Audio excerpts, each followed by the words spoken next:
Hello guys, what is up? My name is Dylan. Welcome to the Popcorn Podcast. I hope you're all doing fantastic. So last night I finally managed to check out In the Heights, the latest movie musical to hit theatres.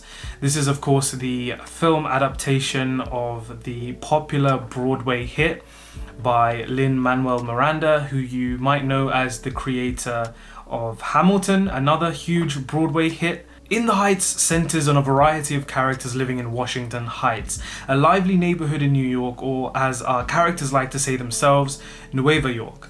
For the majority of the film, we follow Uznavi, a likable, magnetic, passionate bodega owner who saves every penny from his daily grind as he hopes, imagines, and sings about a better life. One where he dreams of returning to his island in the Dominican Republic. We also follow Vanessa, who aspires to one day be a fashion designer, as well as Benny and Nina, who nurture dreams of their own, intent on helping the immigrant community in Washington Heights. Alright, so I have mixed feelings about In the Heights. Unfortunately, I did not love this film, but at the same time, I didn't hate it. I do have to first off say that I haven't seen the Broadway musical, so I won't be able to formulate an opinion on how well I think it translates to the big screen. So on that basis, I am going to be purely talking about this film like I do for any other. The film is directed by John Chu, and to be honest guys, I've never really been the biggest fan of him as a filmmaker. I've got nothing against the guy.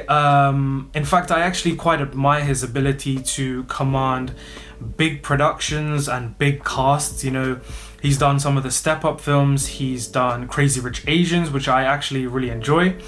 But with regards to his directing style, I think it's very generic. There's not really much trace of nuanced, innovative filmmaking here, and I hate to say it guys, but I felt like some of the sequences in the Heights looked visually dull and just didn't do the production design justice.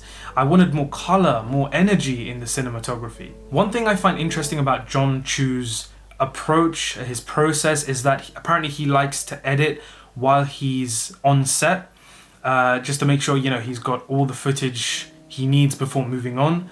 And with regards to the editing, there are nice bits of editing here and there, you know, nice cuts in sync with the music and nice transitions. But similar to Crazy Rich Asians, they only really take place at the very beginning of the film. And I was kind of looking for more of that as the runtime went on, but I just didn't get it. The first half of In the Heights, I wasn't so sure about. I didn't think that there was enough breathing space between the songs. As a result, it sort of just felt like continuous music on repeat. You know, a character would just go about their everyday lives. They'd walk into a store and just, I don't know, ask for a coffee, but they wouldn't ask for a coffee. They'd sing. And look, I know that this is a musical, but at the same time, the music, the songs are supposed to progress the story. And I felt like in that first half, there wasn't really much going on. The second half, however, I thought was a step up, no pun intended, with regards to character progression, with regards to story, to plot, and I enjoyed it significantly more. I thought the performances from the four leads were good.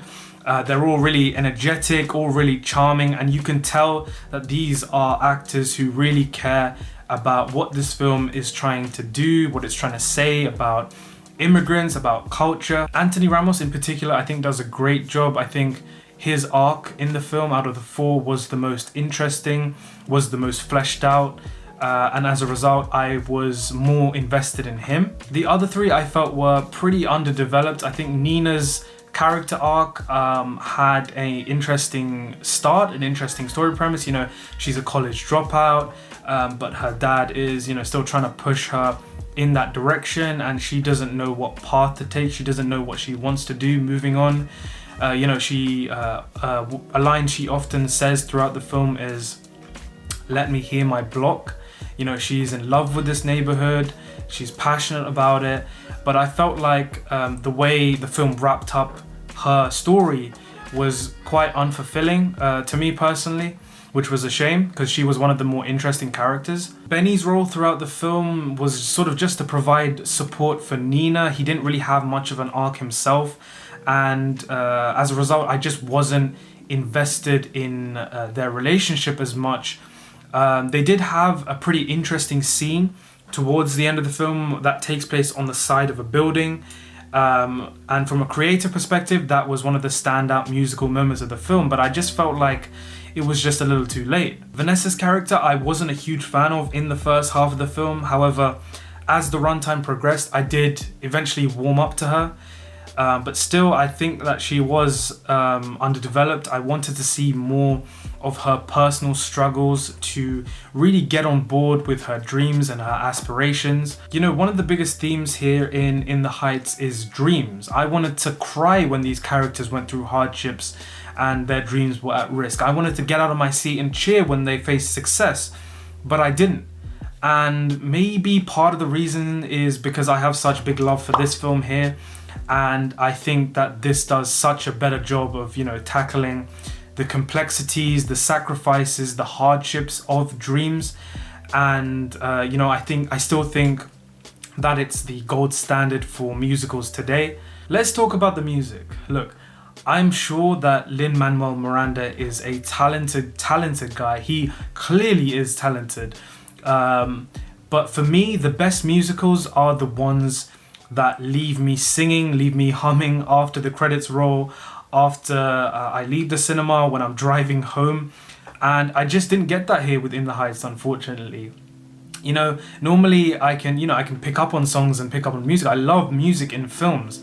But unfortunately, yeah, it just didn't happen here. It wasn't the case. Even with something like The Greatest Showman, I can instantly remember songs from that film. And you know, The Great Showman has its flaws, but at least the songs, for me at least, they were memorable. I don't know, maybe I need to see this film again and maybe it's gonna click with me then, but it didn't happen for me last night. And that's not to say the songs themselves are bad. There are actually quite a few great song moments, especially the Abuela sequence, which I thought was probably the best part of the film, the most emotionally resonant part of the film. But overall, the songs in The Heights just didn't have that lasting, you know, that long-lasting impact that I wanted it to have. It always sucks when you come out of a film that you know has such talent and passion behind it, and you know you're not on board with it as much as you'd hope for.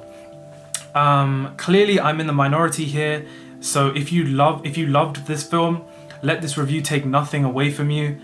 I just wasn't as big of a fan. Still, the film had some good moments that I definitely enjoyed, but overall I'm gonna give In the Heights a B-. It's not a bad grade, but I wish that I could have given it higher. But anyways guys, let me know in the comment section down below what you thought of In the Heights. What was your experience with this film? If you did enjoy this review, be sure to leave a like, and of course if you want to see more reviews, more video essays and more videos on film discussion, consider subscribing to the Popcorn Podcast to jump on board the channel. But yeah, that's it from me guys. I hope you all have a great week, and I will catch you very soon in the next video.